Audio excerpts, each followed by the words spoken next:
Selamat petang, salam sejahtera. Berita paling menggemparkan yang baru kita terima beberapa menit yang lepas apabila Ismail Sabri Yaakob mengatakan bahwa banyak lagi RUU yang belum selesai.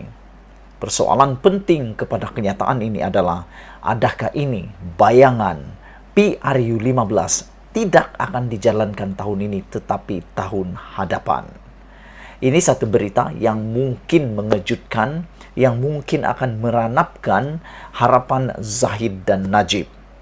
Mereka berharap supaya PRU dapat diadakan tahun ini juga, karena ada banyak perkara yang tersangkut kait dengan PRU ini. Antaranya ramai penganalisis politik, pemerhati politik, bahkan semua antara ramai ahli rakyat, ramai netizen yang mengatakan bahwa PRU adalah penyelamat kepada Zahid dan Najib. Sejauh mana kebenaran itu, kita akan tahu kalau BN betul-betul menang. Kita belum tahu kebenaran itu selagi belum BN menang. Jadi kalau BN menang, kebenaran ini akan diketahui sepenuhnya. Tetapi persoalan kita petang ini, benarkah PRU akan diadakan tahun hadapan? Kalau ini berlaku, ranak musnahlah harapan Najib terutamanya. Ismail Sabri Yaakob hari ini memberi bayangan yang sangat jelas bahwa masih ada banyak isu perundangan yang perlu diselesaikan sebelum mencadangkannya kepada yang di Pertuan Agong agar parlimen dibubarkan. Bercakap kepada pemberita pada sambutan Jubli Perak Perbandaran Pinjaman Tinggi Nasional (PTPTN) petang tadi, Perdana Menteri berkata antara agendanya ialah menggubal undang-undang mengenai pembiayaan politik serta memisahkan peranan pendakwa raya dan peguam negara.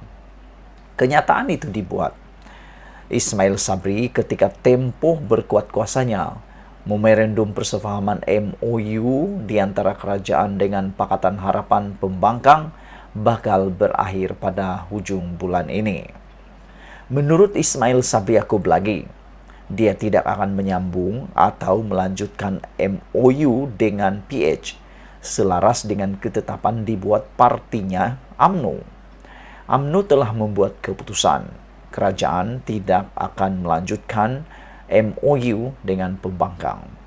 Saya telah berjumpa dengan pemimpin Parti Pembangkang di mana kita semua bersetuju bahwa tidak penting sama ada kita mempunyai perjanjian bertulis atau tidak, katanya. Apa yang lebih penting ialah persefahaman kita dalam beberapa isu, kata Ismail Sabri Yaakob kepada media di Kuala Lumpur. Pertama, ini ulasan yang paling penting. Pertama sekali, Ismail Sabri Yaakob berkata, rang undang-undang bagi mengekang lompat parti yang dibentangkan di Dewan Rakyat hari ini sudah disepakati dengan Pembangkang. Kami juga ada beberapa perkara lain yang telah kami persetujui, termasuk menggubal undang-undang mengenai pembiayaan politik. Kami telah banyak kali memperkatakan tentang undang-undang pembiayaan politik sebelum ini, bahwa setiap kali parti politik menerima dana politiknya daripada pihak ketiga, ia mesti menjelaskan dari mana mereka mendapatkannya.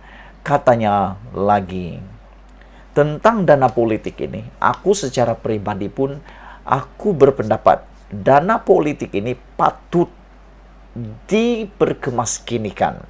Wajib setiap parti politik membuat satu dokumentasi audit dan juga perlu didokumenkan dalam bentuk yang lebih rasmi supaya dana politik itu boleh dilaporkan daripada mana. Kerana masalah sekarang ini, terutama yang melibatkan kes Zahid Hamidi dalam UKSB, banyak menyebut ahli-ahli parlimen, ahli-ahli politik menerima dana politik daripada UKSB dan jumlahnya juga tak masuk akal. Yang terkini, Tun Mahathir dikatakan telah menerima 2,6 juta dana politik daripada UKSB melalui anak buahnya, tetapi anak buah Tun Mahathir telah membuat penafian dan Mahathir juga membuat penafian. Jadi betullah apa yang dikatakan oleh Ismail Sabri Yaakob ini, perlu ada rang undang-undang berkaitan pendanaan politik. Kenyataan Ismail Sabri Yaakob itu sebagai menjawab pertanyaan mengenai pendirian kerajaan berhubung MOU dengan PH. Di samping perjanjian itu, untuk melakukan beberapa reformasi, MOU berkenan ditandatangani sebagai persetujuan pembangkang untuk tidak menyokong sebarang langkah menggulingkan Perdana Menteri. Ini pun aku setuju. Dalam tempoh sekarang ini tak perlulah guling-gulingkan lagi Perdana Menteri. Dah banyak kali dah Perdana Menteri kita digulingkan. Tunggulah PRU nanti siapa yang dipilih rakyat. Ketika ditemu bual, Ismail Sabri menyebut bahwa dia juga mempunyai beberapa pembaharuan lain yang belum dilaksanakan, termasuk memisahkan peranan peguam negara dalam tugas pendakwaan.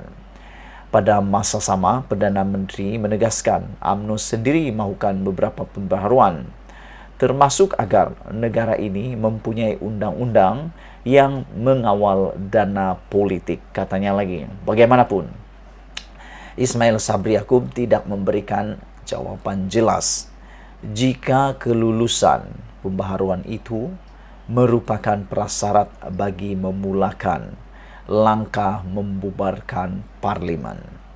Kata Ismail Sabri, keputusan membubarkan parlimen tidak terikat dengan apa-apa prasyarat, dan dia sendiri akan membuat keputusan tersebut apabila berpendapat masanya sudah tiba.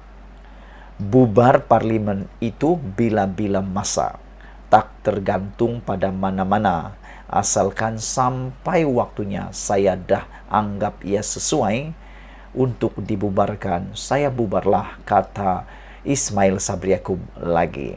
Ketika ditanya media jika pembubaran itu hanya akan berlangsung pada tahun depan, Ismail Sabri hanya menjawab, sama ada tahun ini atau tahun depanlah, katanya.